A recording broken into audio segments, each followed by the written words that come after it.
या ये कह लो कि ब्रह्मा ही गुरु है, या ये कह लो कि विष्णु ही गुरु है, या ये कहो कि शिव ही गुरु है, या गुरु ही शिव है, गुरु ही ब्रह्मा है, गुरु ही विष्णु है।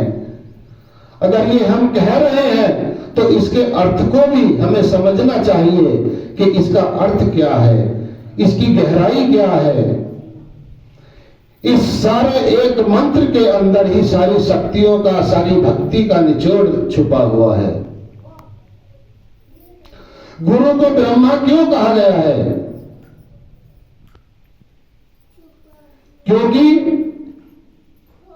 ब्रह्मा सृष्टि की रचना करते हैं।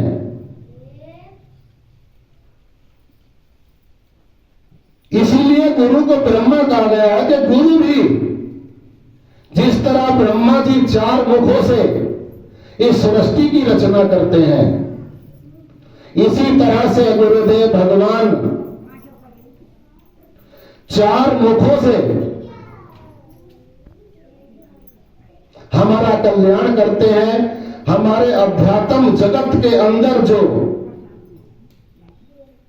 जागृति होती है उसको जागृत करने में उनका अहम रोल होता है, अहम भूमिका होती है। क्योंकि अध्यात्म की जागृति गुरु के बिना कभी नहीं हो सकती। आप शिव के शिवालय में चले जाओ, वहां पर आपको अध्यात्म की जागृति नहीं हो सकती, क्योंकि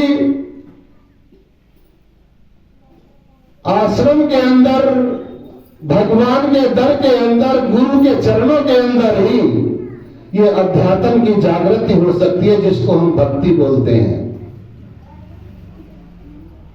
क्योंकि गुरु ही हमको बताता है कि प्रेम भक्ति क्या है।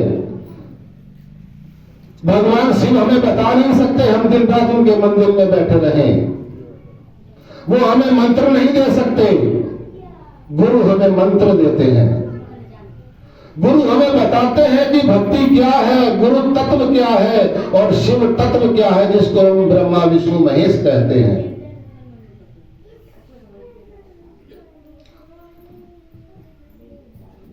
भगवान शिव नहीं बता सकते।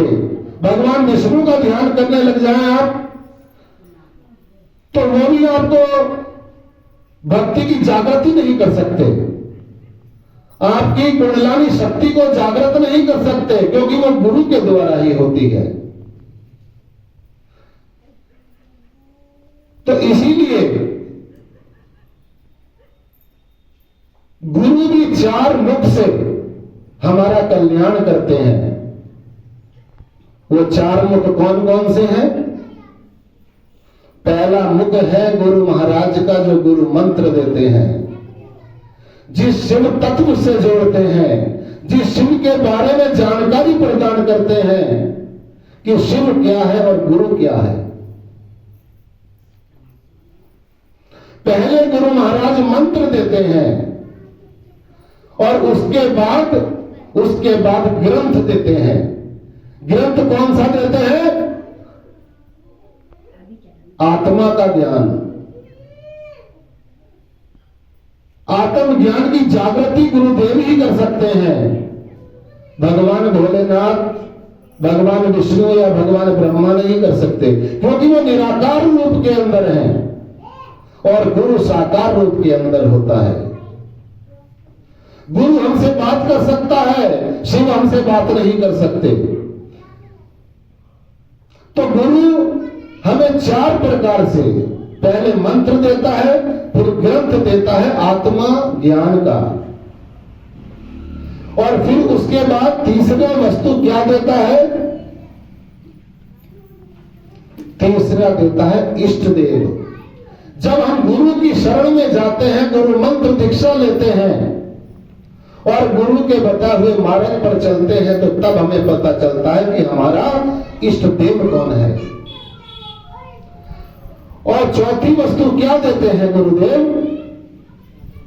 चौथे मुख से देते हैं धाम, अपने दरबार से जोड़ लेते हैं अपनी रूह को।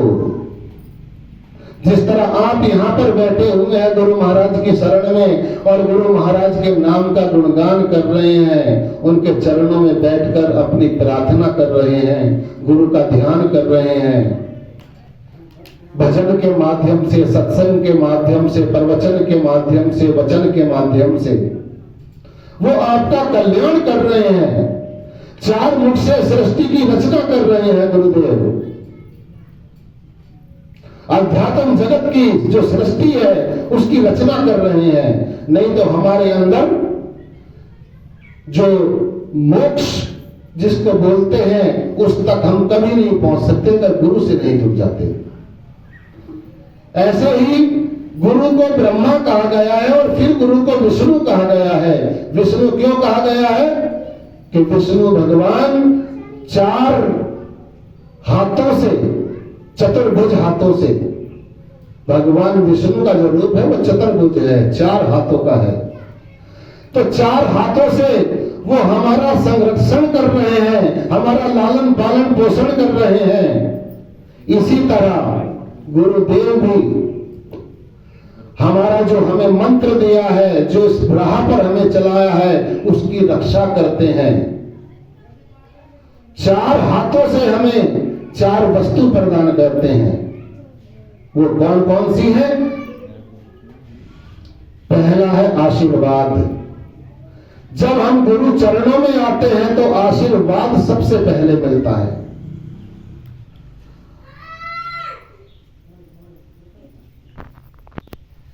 पहली वस्तु है आशीर्वाद। जब हम गुरु दरबार में जाते हैं, गुरु चरणों में जाते हैं और हम वहां पर मत्था टेकते हैं, उनकी शरणागत होते हैं, तो गुरु महाराज अपनी दृष्टि से, अपने हाथों से जीव को आशीर्वाद देते हैं। आशीर्वाद देकर उसका कल्याण करते हैं। और दूसरे हाथ से क्या करते हैं? वचन देते हैं, प्रवचन देते हैं, सत्संग देते हैं, ज्ञान उपदेश देते हैं, आज्ञा देते हैं। ये विष्णु भगवान नहीं दे सकते, ये कृपा गुरु ही कर सकते हैं।